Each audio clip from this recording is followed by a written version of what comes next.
하나님 말씀은 사무엘하 3장 17절에서 27절까지의 말씀입니다. 사무엘하 3장 17절에서 27절까지입니다.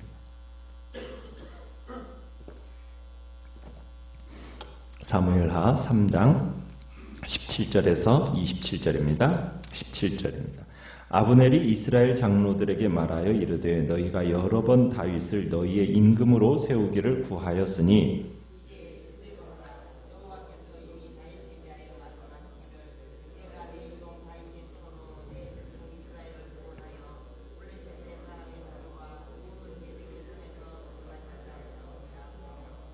아브넬이 또 베냐민 사람의 귀에 말하고 아브넬이 이스라엘과 베냐민의 온 집이 선하게 여기는 모든 것을 다윗의 귀에 말하려고 헤브론으로 가니라.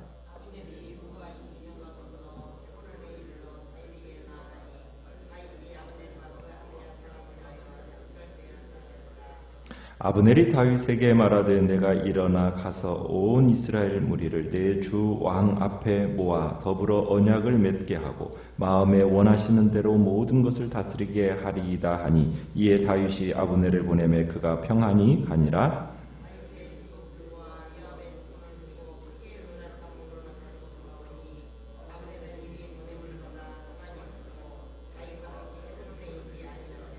요압 및 요압과 함께한 모든 군사가 돌아오매 어떤 사람이 요압에게 말하여 이르되 넬의 아들 아브넬이 왕에게 왔더니 왕이 보내매 그가 평안히 갔나이다 하니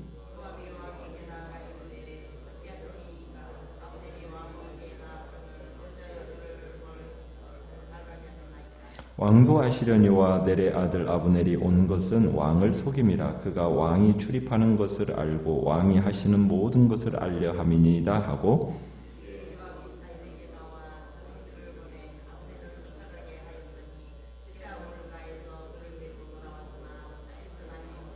같이 읽습니다. 아브넬이 헤브론으로 돌아오매 요압이 더불어 조용히 말하려는 듯이 그를 데리고 성문 안으로 들어가 거기서 배를 찔러 죽이니 이는 자기의 동생 아사헬의 피로 말미암음이더라. 아멘. 오늘 말씀의 제목은 아브넬의 죽음이라는 제목으로 말씀을 나눕니다. 아브넬이 이스라엘의 장로들을 17절에 보면 모아놓고 다윗을 이제 왕으로 모실 것에 대한 이야기를 하고 있습니다. 대화의 내용을 우리가 살펴보게 되면은 아브넬뿐만 아니라 온 이스라엘이 이미 다윗 쪽으로 기울어졌다라는 것을 우리가 알 수가 있습니다. 아브넬은 또 베냐민의 지도자들도 19절에 보면 베냐민의 지도자들도 찾았습니다. 왜냐하면 사울이 베냐민 지파 출신이라는 점을 감안할 때 다윗이 이스라엘 왕이 되려면은 베냐민 사람들의 지지도 필수적이었기 때문이죠. 그런데 이 베냐민 지도자들도 이미 다윗 쪽으로 대세가 기울어진 상태였어요. 아브넬이 이 장로들에게 이야기한 내용들을 이렇게 한번 보시면은 이 이스라엘 장로들도 자기들이 이 행하는 행위가 매국 행위로 보여지지 않도록 하는 것이 필요했어요. 그를 위해서는 그럴싸한 명분이 있어야 됐던 거죠. 그래서 아브넬은 일이 이렇게 될 수밖에 없는 것이 뭐 때문이냐? 18절에 이제 그대로 하라 하면서 누가? 여호와께서 이미 이렇게 하시기로 계획하셨기 때문이다 라는 이런 논리로 이제 펼쳐가면서 이야기를 나누는 겁니다. 그러니까 다윗을 지금 이스라엘의 왕으로 맞아들이는 것은 하나님의 뜻에 순종하는 것이고 다윗을 거부하는 것은 여호와를 거부하는 행위다 라는 식으로 이제 명백하게 이렇게 얘기를 하고 있는 겁니다.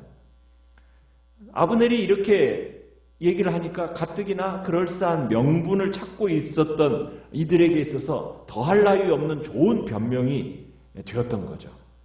자, 이런 대의 명분을 앞세우고서는 내세워가지고 사울왕을 배출했던 베냐민 지파들도 설득을 했는데 이 베냐민 지파들도 어떻게 됩니까? 그 설득에 똑같이 넘어갑니다. 그래서 아브넬의 설득이 성공을 해요.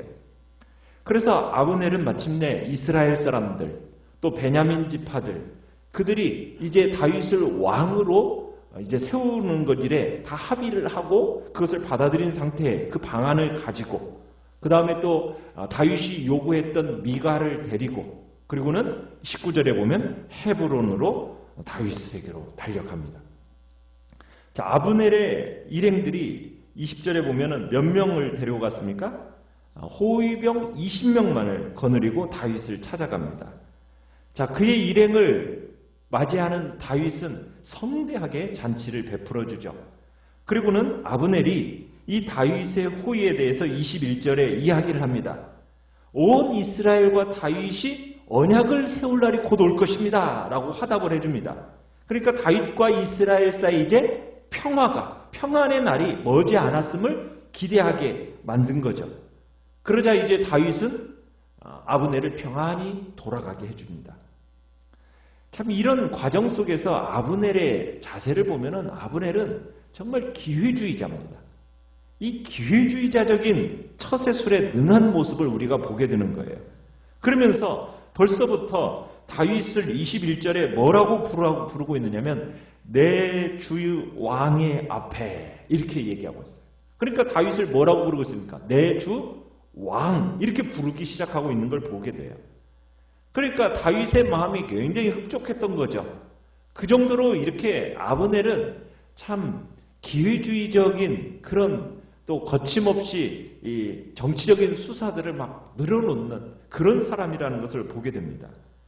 그러니까 아브넬이 이제 다윗이 마음에 원하시는 대로 당신이 원하시는 대로 이제 모든 것을 온 이스라엘을 다스릴 수 있도록 하기 위해서 제가 온 이스라엘 무리를 설득했습니다. 그리고 그렇게 설득하는 과정 속에서도 기회주의적인 그런 처세술을 보게 되는 겁니다. 어쨌든 아브넬의 이런 정치적인 자세에 대해서 다윗은 크게 개의치 않고 만족한 가운데 아브넬을 평안하게 보냈던 겁니다. 어떻게 보면은 지금까지 뒤엉켜 있던 실타래가 이제 한 올로 수평하게 풀리는 듯이 모든 일이 잘 해결되는 듯이 보였습니다. 그런데 마지막 순간에 이것이 다윗을 정치적인 궁지로 몰아갈 일이 생겨버리게 돼요. 그게 뭡니까? 북쪽으로 돌아가던 아브넬을 누가 쫓아가요? 요압이 뒤쫓아가서 그 아브넬을 죽여버린 거예요. 왜 죽였어요? 동생 아사엘의 원수를 갚는 사적인 일 때문에 이 아브넬을 죽이게 된 겁니다. 이게 오히려 국가 통일에 있어서 대세를 흔드는 일이 되어버린 거예요. 그런 일을 저지른 겁니다. 이런 궁지에 빠져 있는 다윗이 어떻게 빠져나올 것인가? 이게 이제 우리가 그 다음에 이제 봐야 할 이야기예요. 그 관심에 쏠리는 사건인 겁니다. 무슨 일이 있어도 다윗은 요압의 행위와 무관하다라는 것을 입증해내야 되거든요. 입증하지 못하면 어떤 일이 벌어지겠습니까? 북쪽 이스라엘 사람들을 설득하지 못하게 되면 지금까지 진행되어 왔던 모든 일들이 이제 다 허무하게 무너져 버리고 그러면 또 다른 전쟁이 이제 시작될 수 있기 때문에 이 문제를 잘 해결해야 됐던 겁니다.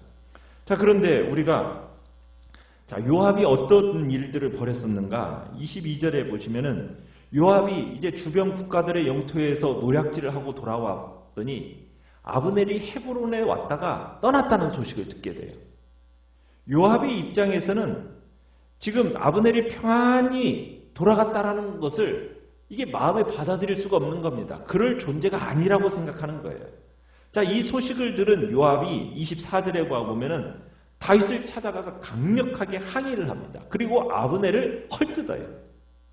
다윗이 이렇게 평안하게 아브넬을 보낸 것이 잘못된 문제라는 거죠. 그러면서 요압은 이 유다의 안위를 걱정하는 채 하면서 다윗과 아브넬의 그 은밀한 내통을 아주 부정적으로 규정합니다. 아브넬이 어떻게 했다라는 거예요?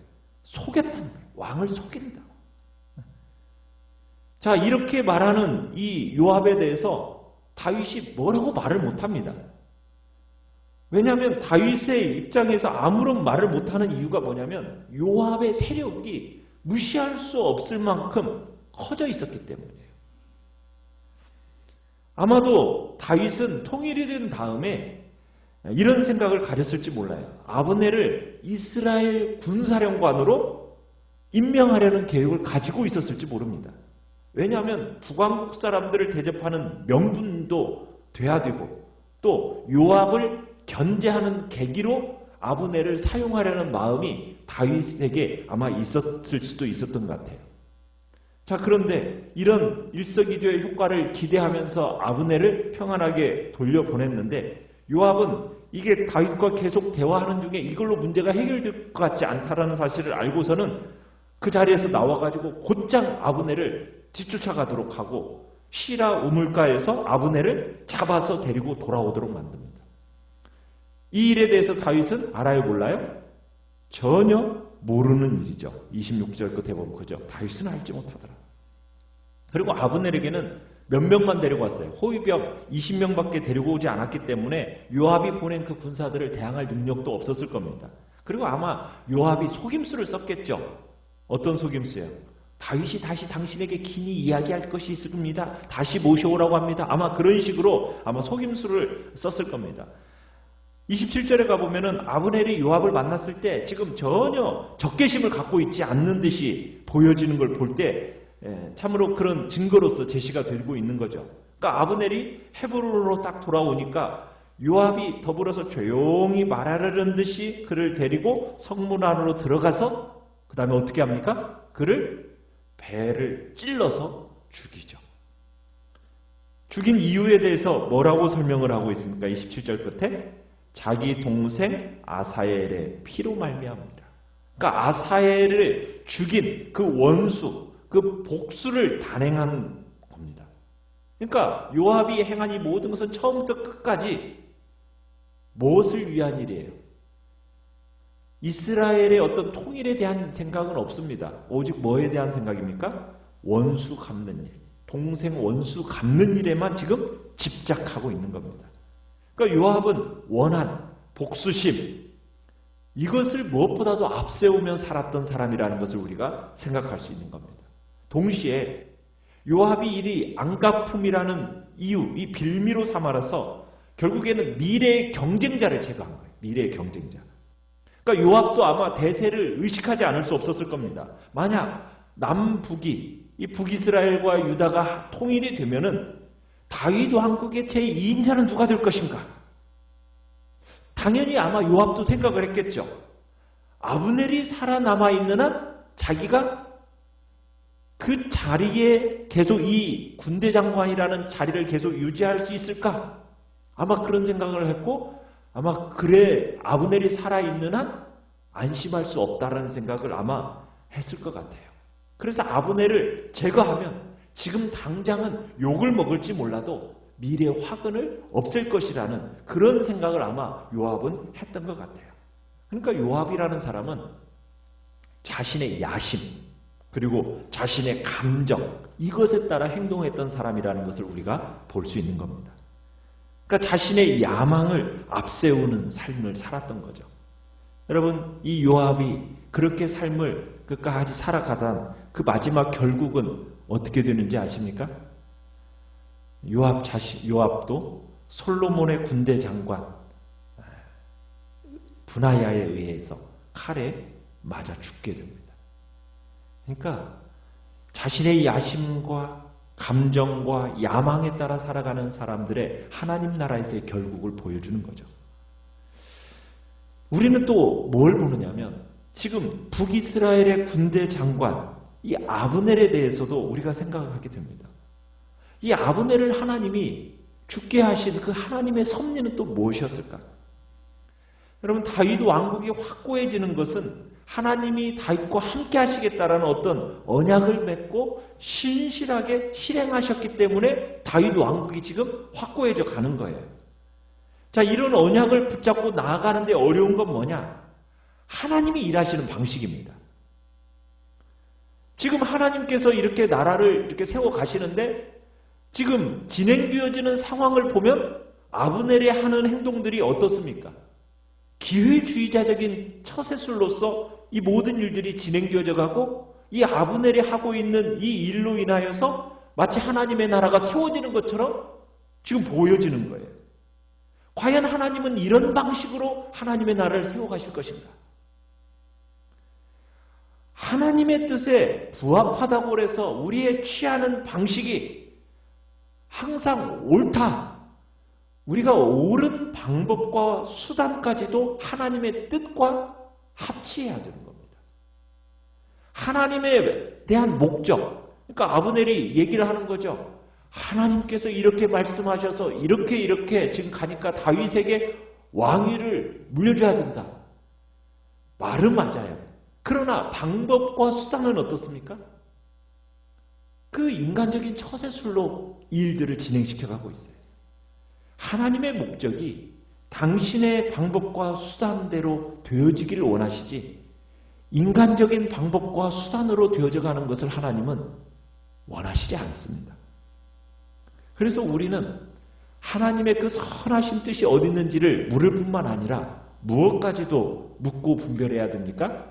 하나님이 원하시는 방법이 뭔가, 그분의 원하시는 수단이 뭔가까지도 우리는 묻고 그분의 방법과 수단에 맞추어서 우리의 삶을 주님 앞에 드려가야 되는 거죠.